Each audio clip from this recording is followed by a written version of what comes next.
Okay, I've got all of our materials here, your Aida fabric and your hoop, your needles, your needle threaders, your thread, and your scissors. So up next, we're gonna talk about needles a little bit. Now, when you go to the store, don't be too intimidated because there's like a whole wall of many, many needles and they all look exactly the same. I totally understand that feeling.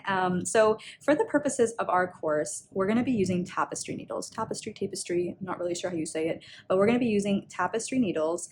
Those are the best that are used for Aida fabric and for cross stitch. They're easy to use, they're simple, they're not, they're not gonna, you don't need to worry too much about puncturing the fabric because there's already holes in the fabric. So it's super easy to use. Now, when you're thinking about sizing of tapestry needles, anything in the 22 to 24 range is really, really good. The sizing determines how long the needle is and the size of the hole of the eye of the needle. So the hole where you're going to thread your thread through. So the size 20 is going to be the longest needle with the largest eye of the needle available. Whereas size 24, I don't know if you can tell, but it's a lot shorter and the eye is a little bit smaller as well. It's also going to be thinner. So this one, since it's longer, is a lot thicker in the middle.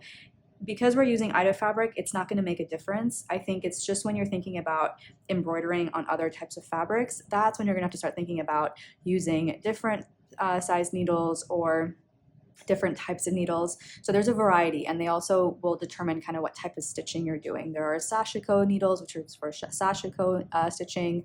There's also embroidery needles. So you might think that this is actually embroidery, but the embroidery needles are actually used for different types of embroidery. When we're thinking about cross stitch, the tapestry needles are going to do the trick. So they range in sizes from 13 to 28. But really, ultimately, anything in that middle range of 20 to 24 is going to be just fine. And yeah, also the one last tip, because I am very guilty of this, don't be afraid to get, different sizes and try them out because you can never have too many needles. One, people tend to lose their needles quite often. I definitely recommend getting a needle mender for that.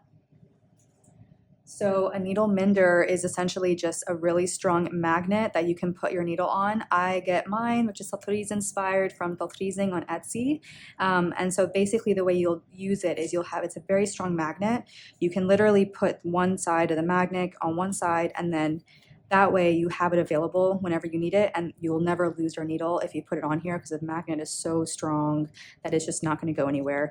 But the other reason that you should get more needles, more than you need, is because with a lot of use, they will get discolored. So hopefully this is just the beginning of your Tatreez practice and you have a ton of Tatreez that you're going to do. So as you're going to be doing a ton of Tatreez, your fingers, just naturally the oils in your fingers are going to impact the coloring of the needle, the material on the sides of the needle.